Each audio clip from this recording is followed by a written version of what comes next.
அன்புக்குரியவர்களே, தினம் ஒரு தூதன் வழி இந்த நாளில் உங்களை சந்திப்பதில் சந்தோஷம்.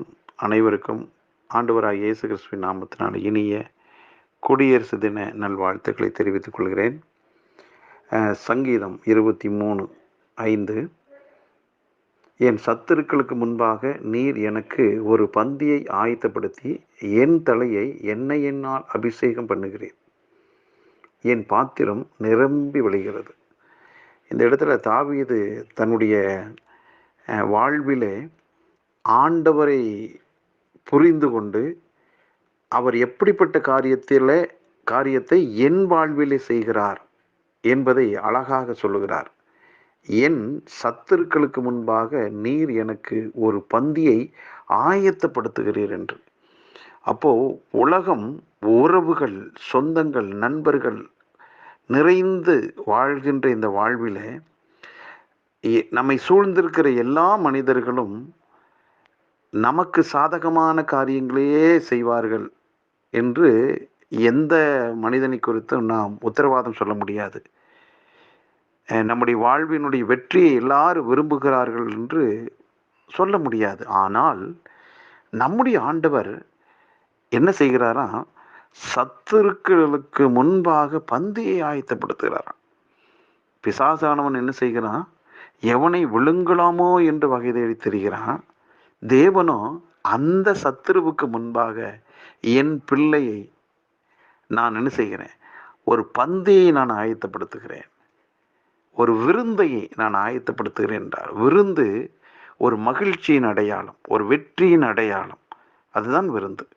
அப்ப சத்துருக்களுக்கு முன்பாக நாம் அவமானப்படுத்தப்பட்டு தோல்வியடைந்து வெக்கி தலைகுனிந்து வாழ வேண்டும் என்பது தேவனுடைய சித்தமே கிடையவே கிடையாது. அதற்கு மாறாக தேவன் சத்துருவுக்கு முன்பாக நமக்கு ஒரு விருந்தை ஆயத்தப்படுத்துகிறாராம். வெற்றி களிப்பை கொண்டாட வைக்கிறாராம். ஆகவே இன்றைக்கு இருக்கின்ற நிலை, ஒருவேளை அந்த மகிழ்ச்சி, அந்த சந்தோஷத்தை பார்க்கக்கூடாதபடி இருக்கலாம். ஆனால் தேவனுடைய திட்டம் நம்மை குறித்து நாம் வீழ்ந்து போக வேண்டும், அவமானப்பட்டு போக வேண்டும் என்பது அல்லவே அல்ல. மாறாக நாம் எழும்பணும், பிரகாசிக்கணும், மகிழ்ச்சியோடு இருக்கணும் என்பதுதான் தேவனுடைய சித்தமாக இருக்கிறது.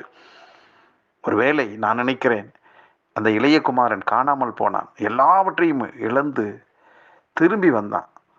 அப்போ அவன் காணாமல் போன போது அவனுடைய குடும்பத்தை சார்ந்தவர்கள், சுற்றி இருந்தவங்க தவறான ஒரு காரியத்தை தான் சொல்லி தகப்பனை இன்னும் வேதனைக்குள்ளாயிருப்பான், மனமடிவுக்குள்ளாக்கியிருப்பாங்க.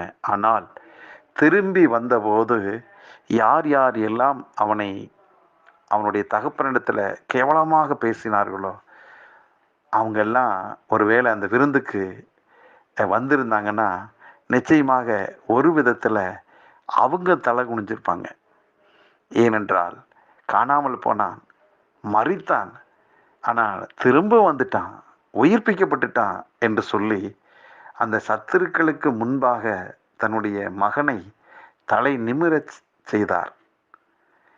இந்த குடும்பம் அவ்வளவுதான், இளையகுமாரன் காணாமல் போயிட்டான், இந்த குடும்பம் வளராது, உயராது என்று சொல்லி அந்த இளையகுமாரனுடைய வாழ்வை குறித்து சத்துருக்கள் ஒருவேளை சந்தோஷப்பட்டிருப்பாங்க.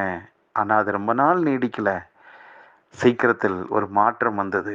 இந்த வார்த்தை கேட்டுக்கொண்டிருக்கிற தெய்வ ஜனமே, நீங்கள் பணியாற்றக்கூடிய இடத்துல, வாழ்ந்து வருகின்ற தெருவில், சமுதாயத்தில், இனஜன பந்துக்கள் மத்தியில் அநேக மனிதர்கள் சத்துருக்களாக பிசாசு பயன்படுத்தி கொண்டிருப்பான்.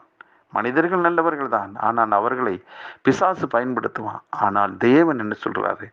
அந்த சத்துருக்களுக்கு முன்பாக உனக்கு நான் ஒரு பந்தியை ஆயத்தப்படுத்துறேன். அப்படின்னு என்ன? சத்துரு உன்னை பார்த்து வெக்கி தலை குனிய பண்ணுகிறேன் என்று.